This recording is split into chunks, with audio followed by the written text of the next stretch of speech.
11-এর রাসায়নিক বন্ধন ও আণবিক গঠনের যে অধ্যায়টি শুরু হয়েছিল আজকে তার পরবর্তী পর্ব, এবং এই পর্বে আমরা আলোচনা করব পরিবর্তনশীল সমযোজ্যতা। তা প্রথমে আমরা দেখে নিই কোন মৌলের সমযোজ্যতার কারণ কি।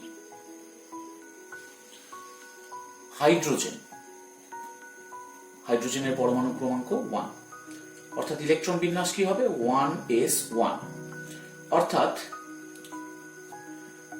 একটি মাত্র ইলেকট্রন রয়েছে 1s কক্ষকের মধ্যে। তার মানে এখানে অযুগ্ম ইলেকট্রন সংখ্যা 1। হাইড্রোজেনের সমযোজ্যতাও 1। তার মানে আমরা দেখতে পাচ্ছি যে অযুগ্ম ইলেকট্রন সংখ্যার সাথে সমযোজ্যতার একটা সম্পর্ক রয়েছে। এবার আমরা দেখি নাইট্রোজেন পরমাণুর ক্ষেত্রে। নাইট্রোজেনের পরমাণু ক্রমাঙ্ক 7, ইলেকট্রন বিন্যাস হবে 1s2 2s2 2p3। বহিস্থ কক্ষপথটা রয়েছে 2s2 2p3, আমি তারই বক্সটা আঁকবো। 2s এ দুটো আছে এবং 2p তে একটি একটি করে ইলেকট্রন রয়েছে। তাহলে অযুগ্ম ইলেকট্রন সংখ্যা কত? অযুগ্ম ইলেকট্রন সংখ্যা এক্ষেত্রেও দেখা যাচ্ছে যে 3, এবং সমযোজ্যতা নাইট্রোজেনের সমযোজ্যতাও তাহলে কিন্তু 3ই হবে। অর্থাৎ যতটা অযুগ্ম ইলেকট্রন থাকবে সেটাই সমযোজ্যতায় বন্ধন অর্থাৎ সমযোজী বন্ধন তৈরি করতে ব্যবহৃত হয়। তার মানে কোনো পরমাণুর যতগুলি অযুগ্ম ইলেকট্রন থাকবে তার সমযোজ্যতা ততগুলি। ঠিক একইভাবে যদি আমরা অক্সিজেনের দেখি, অক্সিজেন তো 8 পরমাণু ক্রমাঙ্ক, অর্থাৎ 1s2 2s2 2p4। তাহলে বহিস্থ কক্ষে আছে 2s2 2p4, 2s এ দুটো ইলেকট্রন রয়েছে এবং 2p4 1 2 3 4। তাহলে এখানে 2p4 হয়েছে। তাহলে এখানে অযুগ্ম ইলেকট্রন সংখ্যা কত? একটি একটি করে দুটি ইলেকট্রন আছে। তাহলে আমরা বুঝতে পারছি যে এখানটায় অযুগ্ম ইলেকট্রন সংখ্যা 2, অর্থাৎ সমযোজ্যতাও 2 হবে। তার মানে অক্সিজেনের সমযোজ্যতা এখানটায় 2, যেহেতু অযুগ্ম ইলেকট্রন সংখ্যা 2 আসবে। এরপর আমরা ফ্লুরিনের ক্ষেত্রে দেখি। ফ্লুরিন তার পরমাণু ক্রমাঙ্ক 9, তার মানে 1s2 2s2 2p5। তাহলে বহিস্থ কক্ষ 2s2 2p5, 2s এ ভর্তি রয়েছে 2p5 1 2 3 4 5। তার মানে অযুগ্ম ইলেকট্রন কয়টি রয়েছে? অযুগ্ম ইলেকট্রন সংখ্যা এখানে একটি, অর্থাৎ সমযোজ্যতাও কিন্তু এখানটায় 1 হবে। মানে ফ্লুরিনের সমযোজ্যতা 1, যেহেতু তার অযুগ্ম ইলেকট্রন সংখ্যা 1। এবার আমরা বেরিলিয়াম পরমাণুর ক্ষেত্রে দেখি। বেরিলিয়াম তার পরমাণু ক্রমাঙ্ক 4, অর্থাৎ 1s2 2s2। তার মানে বহিস্থ কক্ষ 2s2, তাহলে তাতে কিন্তু দুটি ইলেকট্রন রয়েছে। তাহলে এই অবস্থায়, অর্থাৎ এটা তো আমাদের ভূমিস্তর ইলেকট্রন বিন্যাস, আমি এখানটায় লিখি আমাদের এই বেরিলিয়ামের যে ইলেকট্রন বিন্যাসটা আমরা করলাম, এখানে কিন্তু ভূমিস্তর ইলেকট্রন বিন্যাস, ভূমিস্তর ইলেকট্রন বিন্যাস। তাহলে আমরা কিন্তু এখানটায় কোনো অযুগ্ম ইলেকট্রন পাচ্ছি না। তাহলে সেক্ষেত্রে বেরিলিয়ামের ভূমিস্তর অবস্থায় কিন্তু যোজ্যতাটা 0। কিন্তু বেরিলিয়াম ভূমিস্তর অবস্থায় বিক্রিয়া করে না, সে উত্তেজিত অবস্থায় বিক্রিয়া করে, কারণ এই অবস্থায় তার কোনো যোজ্যতাই হচ্ছে না। তো এর কি দেখা যাচ্ছে, এর কিন্তু 2p কক্ষক ফাঁকা রয়েছে। 2p যে উপকক্ষটা রয়েছে সেটা কিন্তু ফাঁকা, তার মধ্যে 3টি কক্ষক রয়েছে। তাহলে উত্তেজিত অবস্থায় কি হবে? উত্তেজিত অবস্থায়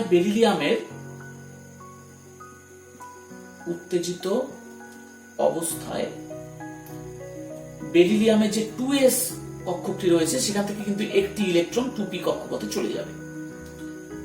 অর্থাৎ এখানে তো প্রথম অবস্থায় 2pটা ফাঁকা ছিল, 2s ভর্তি ছিল, কিন্তু এখান থেকে একটি ইলেকট্রন 2p তে যাবে কখন? উত্তেজিত অবস্থায়। সেক্ষেত্রে বেরিলিয়ামের ইলেকট্রন বিন্যাস কি হবে উত্তেজিত অবস্থায়? হবে 1s2 2s1 2p1। অর্থাৎ আমরা যদি শুধু 2s এ দেখি তাহলে একটি দেখবো যে এখানটায়, আর 2p তে চলে গেছে কিন্তু একটি ইলেকট্রন। তাহলে এবার অযুগ্ম ইলেকট্রন কত হয়েছে? উত্তেজিত অবস্থায় তার অযুগ্ম ইলেকট্রন সংখ্যা 2। অর্থাৎ বেরিলিয়ামের সমযোজ্যতাও 2। তার মানে আমরা দেখতে পেলাম যে বেরিলিয়াম ভূমিস্তর অবস্থায় বিক্রিয়া না করলেও তার উত্তেজিত অবস্থায় কিন্তু বিক্রিয়া ঘটছে, এবং সেই অবস্থায় তার সমযোজ্যতা আছে 2। এবার দেখি বোরন পরমাণুর ক্ষেত্রে সমযোজ্যতা কত আসে। তো বোরনের পরমাণু ক্রমাঙ্ক 5, ভূমিস্তর অবস্থায় ইলেকট্রন বিন্যাস হবে এরকম 1s2 2s2 2p1। তাহলে বহিস্থ কক্ষ এটা, 2s এ দুটি ইলেকট্রন রয়েছে যুগ্ম অবস্থায় এবং 2p তে একটি ইলেকট্রন রয়েছে। তাহলে ভূমিস্তর অবস্থায় কিন্তু অযুগ্ম ইলেকট্রন 1, তাহলে সমযোজ্যতা 1 হওয়া উচিত, কিন্তু না। বোরন উত্তেজিত অবস্থায় বোরনের যে 2s কক্ষক সেখান থেকে একটি ইলেকট্রন কিন্তু 2p তে চলে যাচ্ছে। তাহলে উত্তেজিত অবস্থায় ইলেকট্রন বিন্যাস কি হচ্ছে? 1s2 2s1 2p2। তার মানে 2s এ একটি ইলেকট্রন থাকলো এবং 2p তে দুটি ইলেকট্রন হয়েছে। তাহলে মোট এখন অযুগ্ম ইলেকট্রন কত? এখন কিন্তু অযুগ্ম ইলেকট্রন রয়েছে 3টি। তার মানে সমযোজ্যতা কত? এবার সমযোজ্যতা আমরা পাচ্ছি 3। বোরন 3 সমযোজ্যতা প্রদর্শন করে। এটাই তার কারণ বোরন উত্তেজিত অবস্থায় শুধুমাত্র বিক্রিয়া করে। তাহলে আমরা দেখলাম বেরিলিয়াম এবং বোরন ভূমিস্তর অবস্থায় রিঅ্যাকশন করছে না, উত্তেজিত অবস্থায় করছে, তাই তাদের উত্তেজিত অবস্থায় আমরা সমযোজ্যতা হিসাব করব। এরকম আরো একটি মৌল আছে যেমন কার্বন। কার্বনের ভূমিস্তর অবস্থায় ইলেকট্রন বিন্যাস হচ্ছে 1s2 2s2 2p2। তার মানে 2p তে দুটো ইলেকট্রন অযুগ্ম অবস্থায় রয়েছে, কিন্তু কার্বন তার সমযোজ্যতা 4 প্রদর্শন করে। কি করে? কারণ কার্বন ভূমিস্তর অবস্থায় কোনো রিঅ্যাকশন করে না, সে উত্তেজিত অবস্থায় রিঅ্যাকশন করে। তাহলে উত্তেজিত অবস্থায় আসলে কি হয়? 2s থেকে একটি ইলেকট্রন 2p তে চলে আসে। তাহলে সেক্ষেত্রে ইলেকট্রন বিন্যাস কি হবে? সেক্ষেত্রে ইলেকট্রন বিন্যাস হবে 1s2 2s1 2p3। তাহলে 2s এ একটি মাত্র ইলেকট্রন থাকলো এবং 2p তে 3টি ইলেকট্রন রয়েছে অযুগ্ম অবস্থায়। তাহলে এবার অযুগ্ম ইলেকট্রন সংখ্যা কত? অযুগ্ম ইলেকট্রন সংখ্যা এক্ষেত্রে দাঁড়াচ্ছে 4, এবং এর ফলে কার্বনের সমযোজ্যতাও হয় 4। তার মানে আমরা দেখলাম যে বেরিলিয়াম, বোরন এবং কার্বন ভূমিস্তর অবস্থায় ইলেকট্রন বিন্যাস তারা যৌগ গঠন করছে না, তাই তাদের সমযোজ্যতা প্রদর্শনের কোনো ব্যাপার নেই। তারা উত্তেজিত অবস্থায় একমাত্র রিঅ্যাকশন করে যৌগ গঠন করে, তাই এবং উত্তেজিত অবস্থাতে আমরা তাদের সমযোজ্যতা তথা অযুগ্ম ইলেকট্রন সংখ্যা হিসাব করি। এবার আমরা এমন কিছু মৌল দেখব যারা ভূমিস্তর এবং উত্তেজিত অবস্থা উভয় অবস্থাতেই তারা যৌগ গঠন করে, তাই তাদের উভয় অবস্থাতেই আমরা সমযোজ্যতা নির্ণয় করব। যেমন ফসফরাস, তার পরমাণু ক্রমাঙ্ক 15।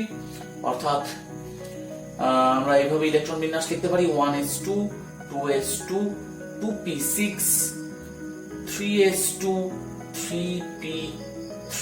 তাহলে বহিস্থ কক্ষ 3s2 3p3। তাহলে 3s এ দুটো ইলেকট্রন যুগ্ম অবস্থায় রয়েছে, কিন্তু 3p তে অযুগ্ম অবস্থায় রয়েছে 3টি ইলেকট্রন। তাহলে এটা কিন্তু ভূমিস্তর অবস্থা, ফসফরাসের ভূমিস্তর অবস্থা। তাহলে আমরা দেখতে পাচ্ছি যে ভূমিস্তর অবস্থায় 3টি অযুগ্ম ইলেকট্রন রয়েছে।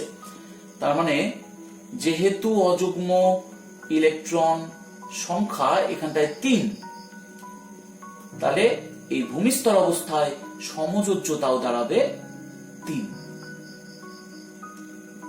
তার মানে ফসফরাস ভূমিস্তর অবস্থায় 3 সমযোজ্যতা প্রদর্শন করে। ফসফরাস এমন একটি মৌল যেটি উত্তেজিত অবস্থাতেও সমযোজ্যতা প্রদর্শন করে। তাহলে উত্তেজিত অবস্থায় কি হবে? উত্তেজিত অবস্থা এখানে 3s এ দুটো ইলেকট্রন রয়েছে যুগ্ম অবস্থায়, 3p তে একটি করে ইলেকট্রন রয়েছে, কিন্তু 3p পরে তো কে থাকে, 3d থাকে, 3d জিরো আছে, এখানে 3d ভ্যাকান্ট আছে ফসফরাসের ক্ষেত্রে। তাহলে এবার এখানটায় 3s থেকে একটি ইলেকট্রন 3d তে চলে যাবে, তাহলে অযুগ্ম ইলেকট্রন সংখ্যা বৃদ্ধি পাবে। তাহলে আমরা লিখতে পারি যে ইলেকট্রন বিন্যাসটি এরকম দাঁড়াবে 1s2 2s2 2p6 3s1 3p3 3d1। অর্থাৎ এক্ষেত্রে আমরা দেখতে পাচ্ছি যে দ্বিতীয় একটি অযুগ্ম ইলেকট্রন চলে এসেছে, এর ফলে 3s এ একটি অযুগ্ম ইলেকট্রন, 3p তে একটি একটি করে 3টি অযুগ্ম ইলেকট্রন এবং ডিতেও একটি অযুগ্ম ইলেকট্রন রয়েছে। তাহলে মোট অযুগ্ম ইলেকট্রন সংখ্যা এখন কত হয়েছে উত্তেজিত অবস্থায়? অযুগ্ম ইলেকট্রন সংখ্যা রয়েছে এখন 5। তাহলে ফসফরাস সমযোজ্যতা কিন্তু 5ও প্রদর্শন করতে পারে। তাহলে এরা ভূমিস্তর এবং উত্তেজিত অবস্থা দুই অবস্থাতেই সমযোজ্যতা প্রদর্শন করে এবং ভূমিস্তর অবস্থায় তার সমযোজ্যতা 3 আর উত্তেজিত অবস্থায় সমযোজ্যতা 5 হয়।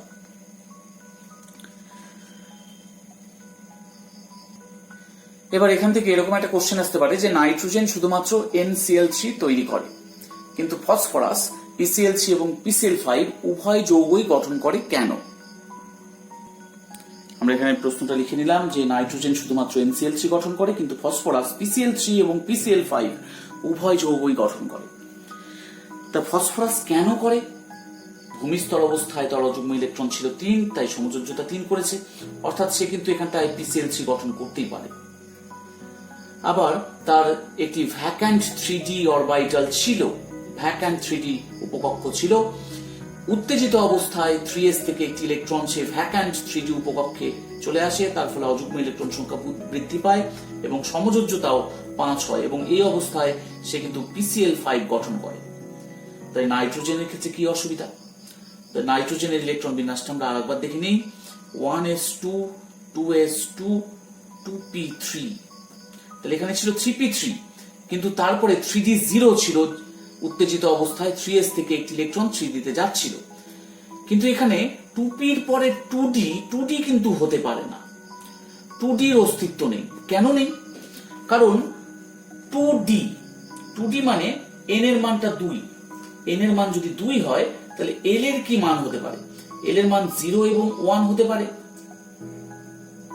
কারণ এগুলো আমরা পরমাণুর গঠন অংশে দেখেছি যে l এর মানটা হয় 0 থেকে n-1 পর্যন্ত। তাহলে তার 0 এবং 1, 0 তে কি হয় s হয় আর 1 হলে p হয়। 2 হলে d হওয়ার কথা, কিন্তু 2 তো হতে পারবে না, তাই 2d এর কোনো অস্তিত্ব নেই। অর্থাৎ যেহেতু 2d এর অস্তিত্ব নেই, তাই কিন্তু উত্তেজিত অবস্থায় এই 2s থেকে 2d উপকক্ষে জাম্প করার কোনো সুযোগও থাকে না, তাই তার অযুগ্ম ইলেকট্রন সংখ্যা বৃদ্ধি করতে পারে না এবং সমযোজ্যতাও বৃদ্ধি করতে পারে না। তাই নাইট্রোজেন শুধুমাত্র ভূমিস্তর অবস্থায় এখানে যৌগ গঠন করতে পারে এবং ভূমিস্তর অবস্থায় ইলেকট্রন অযুগ্ম ইলেকট্রন ছিল 3টি, এই 3টি ইলেকট্রন অযুগ্ম, তাই শুধুমাত্র সে তৈরি করেছে NCl3, অর্থাৎ তার সমযোজ্যতা শুধুমাত্র হয় 3। ফসফরাসের মতো আরো একটি মৌল আছে সালফার, যেটিও ভূমিস্তর এবং উত্তেজিত অবস্থা উভয় অবস্থাতেই যৌগ গঠন করতে পারে। তাহলে এবার আমরা সালফারের ক্ষেত্রে দেখে নেব।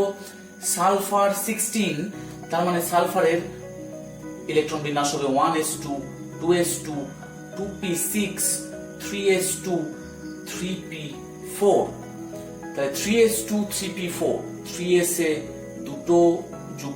দুটো ইলেকট্রন যুগ্ম অবস্থায় রয়েছে এবং 3p তে 1 2 3 4, অর্থাৎ দুটি অযুগ্ম ইলেকট্রন রয়েছে।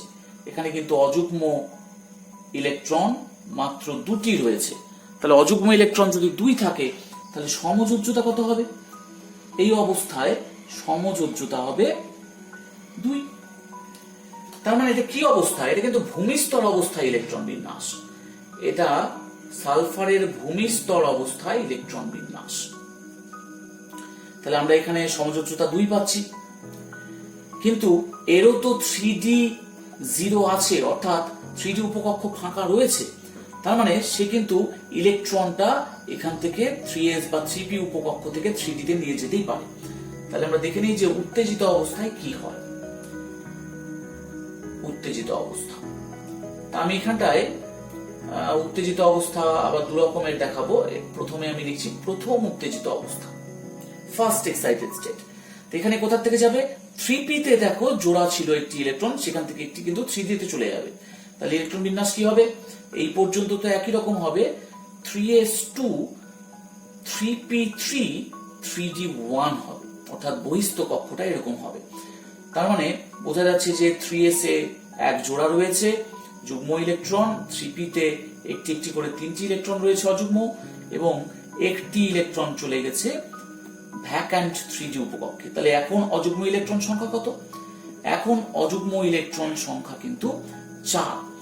তাহলে প্রথম উত্তেজিত অবস্থায় সালফারের সমযোজ্যতাও হবে 4। তাহলে আমরা দেখলাম যে এই প্রথম উত্তেজিত অবস্থায় সালফার সমযোজ্যতা 4 প্রদর্শন করছে। এখনো কিন্তু তার বহিস্থ কক্ষে একটি ইলেকট্রন জোটবদ্ধ অবস্থায় আছে, দুটি ইলেকট্রন জোটবদ্ধ অবস্থায় আছে। তাহলে এবার যদি আমরা দ্বিতীয় উত্তেজিত অবস্থায় আসি, সে আরো এক্সাইটেড লেভেলে চলে গেল। তাহলে দ্বিতীয় উত্তেজিত অবস্থায় কি হতে পারে, দ্বিতীয় উত্তেজিত অবস্থায় 3s থেকে একটি ইলেকট্রন এবার চলে যাবে 3d উপকক্ষে। তাহলে 3s আগের গুলো সব সেম থাকবে, এখানে এসে শুধু চেঞ্জ হচ্ছে, 3s1 থাকবে, 3p3 থাকবে এবং 3d2 থাকবে।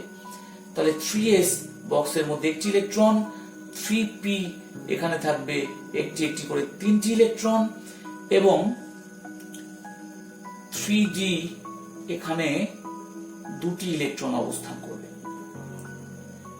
তাহলে এই অবস্থায় অযুগ্ম ইলেকট্রন সংখ্যা কত হলো, দ্বিতীয় উত্তেজিত অবস্থায় কিন্তু অযুগ্ম ইলেকট্রন সংখ্যা 6। তার মানে এর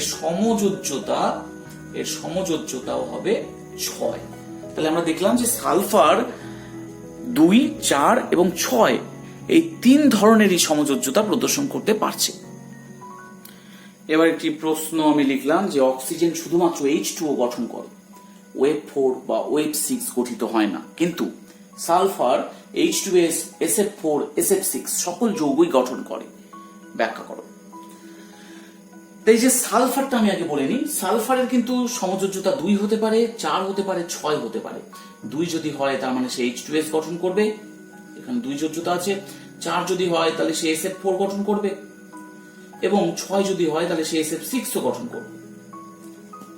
তাহলে সে 3টি যৌগই কিন্তু গঠন করছে, আমরা সেটা আগে দেখে ফেলছি। কিন্তু এবার অক্সিজেন শুধুমাত্র H2O কেন গঠন করে, তাহলে আমরা একটু অক্সিজেনের ইলেকট্রন বিন্যাসটা আবার দেখে নিই। যে অক্সিজেন 8 অর্থাৎ 1s2 2s2 2p,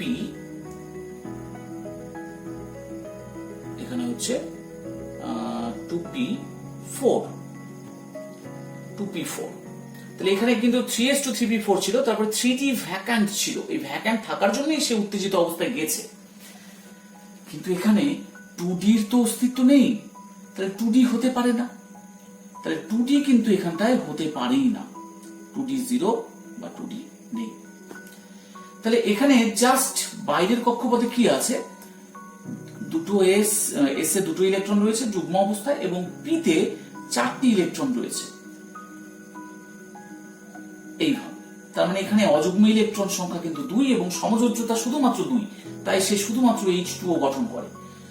যেহেতু তার 2d নেই, এখানে যেমন 3d ছিল তেমন করে যদি তার 2dও থাকতো, তাহলে কিন্তু সে তার যুগ্ম ইলেকট্রনগুলোকে অযুগ্মকরণের মাধ্যমে সমযোজ্যতা বৃদ্ধি করতে পারত, অর্থাৎ সেক্ষেত্রে ওয়েভ 4 ওয়েভ 6 যৌগ গঠন করতে পারত। কিন্তু এখানে 2d যেহেতু অস্তিত্ব নেই, তাই সে ওয়েভ 4 বা ওয়েভ 6 গঠন করতে পারে না, অর্থাৎ সে তার সমযোজ্যতা 2 থেকে বৃদ্ধি করে 4 বা 6 করতে পারে না, যেটা সালফার পারছে, কারণ তার ভ্যাকান্ট 3d রয়েছে। এবার আমরা আরেকটি এক্সাম্পল নেব, যেটা আয়োডিন। আয়োডিনও ঠিক একই রকম ভাবে ভূমিস্তর এবং উত্তেজিত অবস্থায় বিভিন্ন সমযোজ্যতা প্রদর্শন করে। তাহলে আয়োডিন তো 53, কিন্তু এত বড় ইলেকট্রন বিন্যাসের মধ্যে করার দরকার নেই, আমরা শুধুমাত্র বহিস্থ কক্ষপথ নিয়ে আলোচনা করব। আমাদের ক্লোরিনের বাইরের কক্ষপথে কি ছিল, ছিল 3s2 3p5। তার ভেতরে যেগুলো আছে সেগুলো পরিপূর্ণ আছে কক্ষ, কিন্তু আমরা সেগুলো নিয়ে ভাবছি না, শুধু বাইরের কক্ষপথ নিয়ে ভাবছি ক্লোরিনের ক্ষেত্রে। তাহলে ব্রোমিনের ক্ষেত্রে কি হবে, ব্রোমিনের ক্ষেত্রে হবে 4s2 4p5। তাহলে আয়োডিনের ক্ষেত্রে কি হবে, 5s2 5p5। 5p5। তার মানে বহিস্থ কক্ষপথের ইলেকট্রন বিন্যাসটি আমাদের এখানে দরকার। তাহলে আমরা লিখে নিই যে আয়োডিনের ক্ষেত্রে কি আছে, 5s2 5p5, অর্থাৎ এটা তার বহিস্থ কক্ষের ইলেকট্রন বিন্যাস। তাহলে আমরা যদি বক্স করে দেখাই, তাহলে 5s এখানে যুগ্ম অবস্থায় রয়েছে এবং 5p এখানে 5টি ইলেকট্রন এইভাবে রয়েছে, 1 2 3 4 5, অর্থাৎ তার কিন্তু এখন শুধুমাত্র একটি অযুগ্ম ইলেকট্রন আছে। তাহলে যেহেতু একটি অযুগ্ম ইলেকট্রন আছে, তাহলে সমযোজ্যতা কত হবে? সমযোজ্যতাও হবে এখানে 1। এর কিন্তু তাহলে সে বিভিন্ন উত্তেজিত অবস্থায় তার ইলেকট্রনগুলিকে, যুগ্ম ইলেকট্রনগুলিকে অযুগ্মকরণ করতেই পারবে। প্রথম উত্তেজিত অবস্থায় এই যে পিতে যে দুজোড়া যুগ্ম ইলেকট্রন রয়েছে তার মধ্যে থেকে এক জোড়া সে ভেঙে ফেলবে। তাহলে কি দাঁড়াবে? এখানে 5s2 আছে, কিন্তু 5p তে এক জোড়া ইলেকট্রন ভেঙে ফেলেছে এবং 5d তে ওই ইলেকট্রনটাকে ট্রান্সফার করে দিয়েছে। তাহলে এখন অযুগ্ম ইলেকট্রন কত আছে? এখন অযুগ্ম ইলেকট্রন কিন্তু 3 আছে। তার মানে সমযোজ্যতা কত? সমযোজ্যতা এখন 3, অর্থাৎ প্রথম উত্তেজিত অবস্থায় তার সমযোজ্যতা 3। এবার আমরা দেখি যে দ্বিতীয় উত্তেজিত অবস্থায় কি হবে। তাহলে দ্বিতীয় উত্তেজিত অবস্থায় তার কিন্তু পিতে আরেকটি জোড়া ইলেকট্রন রয়েছে, তাহলে এখান থেকে সে কিন্তু আরেকবার ট্রান্সফার করতে পারবে, অর্থাৎ সেক্ষেত্রে পিতে 3টি ইলেকট্রন থাকবে অযুগ্ম এবং ডিতে 2টি ইলেকট্রন থাকবে অযুগ্ম অবস্থায়। অর্থাৎ এক্ষেত্রে আবার অযুগ্ম ইলেকট্রন সংখ্যা কিন্তু 5 হয়ে গেল। তার মানে সমযোজ্যতা এক্ষেত্রে 5। 3s এ আরেকটি আছে জোড়া ইলেকট্রন। তাহলে আমরা এবার দেখব তৃতীয় উত্তেজিত অবস্থা। তাহলে তৃতীয় উত্তেজিত অবস্থায়ও কিন্তু এবার 3s থেকে একটি ইলেকট্রন চলে যাবে 3d তে।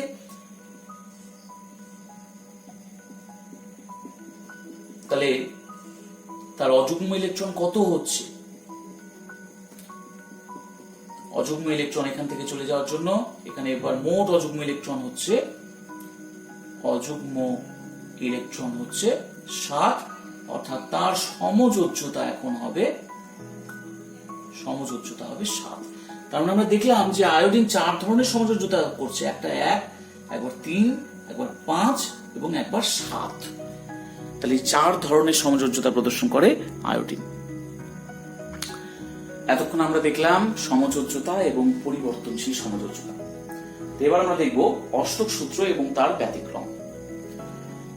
তা আমরা নিচু ক্লাসগুলোতে অষ্টক সূত্র পড়ে এসেছি যে সমযোজ্যতা তৈরি করার জন্য যখন পরমাণুগুলো ইলেকট্রন রাখে তাদের মাঝামাঝি অবস্থানে, তখন তারা এমনভাবে রাখে যাতে তাদের বহিস্থ কক্ষে অষ্টক মানে 8টি ইলেকট্রন সংখ্যা পূর্ণ হয়।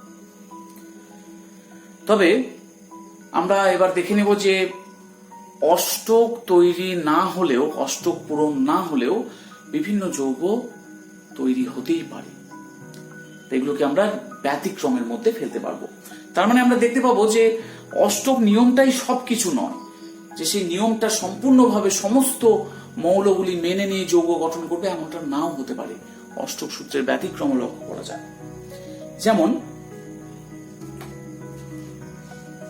BeCl2 beryllium chloride. এখানে আমরা দেখব যে বেরিলিয়াম তার যোজ্যতা কক্ষে ইলেকট্রন সংখ্যা কত যখন যৌগ অবস্থায় আছে। তাহলে বেরিলিয়াম তো 4, তার মানে 2 বহিস্থ কক্ষে 2টো ইলেকট্রন আছে। তাহলে আমরা লুইস বিন্দু গঠন তৈরি করব। তাহলে এখানে বেরিলিয়ামে 2টো ইলেকট্রন দিলাম। আর ক্লোরিন তো 17, তার মানে 2 8 7, তার মানে বাইরের কক্ষে 7টি ইলেকট্রন আছে। তাহলে ক্লোরিনের আমরা 7টি ইলেকট্রন দিচ্ছি, এই 6টি, একটা 7টা। এই দিকেও ক্লোরিনের ইলেকট্রনগুলোকে আমরা রাখছি। তাহলে এবার কিন্তু ক্লোরিনের অষ্টক সূত্র হলো, এরও অক্টেট পূরণ হলো, কিন্তু বেরিলিয়ামের কত হলো? বেরিলিয়ামের কিন্তু জাস্ট 4টি ইলেকট্রন হয়েছে, অষ্টক পূর্তি হয়নি। তাহলে এটা একটা অষ্টক নিয়মের ব্যতিক্রম, যে এ কিন্তু যৌগ গঠন করলো কিন্তু তার অষ্টক পূরণ হয়নি। এরকম ধরনের অষ্টক পূরণ যাদের না হয়েছে, যাদের 8-এর কম হয়েছে যোজ্যতা কক্ষে ইলেকট্রন, তাদের আমরা বলি অষ্টক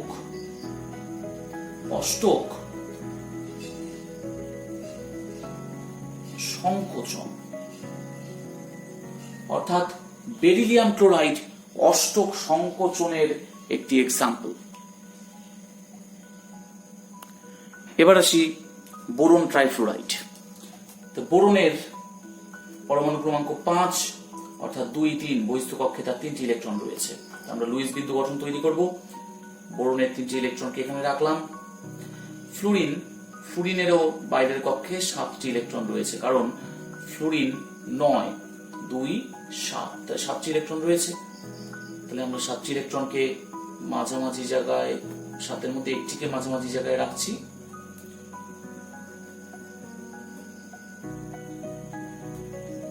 তাহলে এই ফ্লুরিন কিন্তু 8 হলো, এই ফ্লুরিনেরও অষ্টক পূরণ হলো, এই ফ্লুরিনটারও অষ্টক পূরণ হলো, কিন্তু বোরনের কত হলো? আমরা দেখতে পাচ্ছি যে বোরনের ক্ষেত্রে 6টি ইলেকট্রন হয়েছে, তার মানে 2টি ইলেকট্রন ঘাটতি আছে, তাহলে অষ্টক পূরণ হয়নি। এরকম এক্সাম্পলকে আমরা বলবো অষ্টক সংকোচন, অর্থাৎ যেখানে 8-এর থেকে কম ইলেকট্রন থাকছে সেরকম এক্সাম্পলকে আমরা বলবো অষ্টক সংকোচন। 8 থেকে কম হলেও যেমন যৌগ গঠন হয়, তেমন 8-এর থেকে বেশি হলেও যৌগ গঠন হতে পারে। এবার আমরা সেরকম কয়েকটা এক্সাম্পল দেখে নিব। আমরা আসি এবার PCl5 ফসফরাস পেন্টাক্লোরাইড। ফসফরাসের পরমাণু ক্রমাঙ্ক 15, অর্থাৎ 2, 8, 5, মানে বহিস্থ কক্ষে 5টি ইলেকট্রন রয়েছে। তাহলে ফসফরাসের আমরা 5টি ইলেকট্রন দিলাম। এবার আমরা আগে দেখেছি যে ক্লোরিনের বাইরের কক্ষে 7টি করে ইলেকট্রন থাকে, তাহলে প্রতিটা ক্লোরিনের একটা ইলেকট্রনকে মাঝে রাখলাম আর 6টি ইলেকট্রনকে ক্লোরিনের সাথে রাখছি।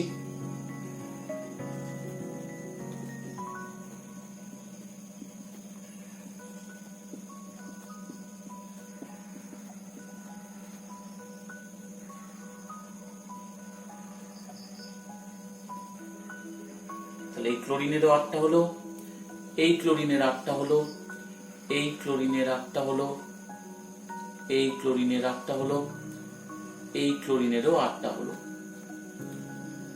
এটা একটু পরিষ্কার করে আঁকি। কিন্তু ফসফরাসের কতগুলো হলো ইলেকট্রন? ফসফরাসের কিন্তু 10টি ইলেকট্রন হয়েছে। 8টি হলে অষ্টক পূরণ হয়, কিন্তু এখানে 10টি ইলেকট্রন হয়ে গেছে, তার মানে 8-এর থেকে বেড়ে গেছে। তাই এরকম এক্সাম্পলকে আমরা বলবো অষ্টক প্রসারণ। তাহলে PCl5 অষ্টক প্রসারণের একটি এক্সাম্পল। আরো দুটি এরকম এক্সাম্পল আছে, যেমন SF6 যৌগটা তোমরা যদি লুইস বিন্দু গঠন করো দেখবে যে এখানে সালফারের 12টি ইলেকট্রন রয়েছে, অর্থাৎ এটাও একটি অষ্টক প্রসারণের এক্সাম্পল। IF7 যদি লুইস বিন্দু গঠন অঙ্কন করো দেখবে যে আয়োডিনের 14টি ইলেকট্রন আছে, অর্থাৎ এটিও একটি অষ্টক প্রসারণের এক্সাম্পল। SF6 এবং IF7টা তোমরা বাড়িতে প্র্যাকটিস করো। তাহলে আজকের পর্ব এটুকুই। আমরা পরবর্তী অংশে আবার আসবো এবং বিভিন্ন অংশগুলি নিয়ে আবার আলোচনা করব। ততক্ষণের জন্য থ্যাংক ইউ।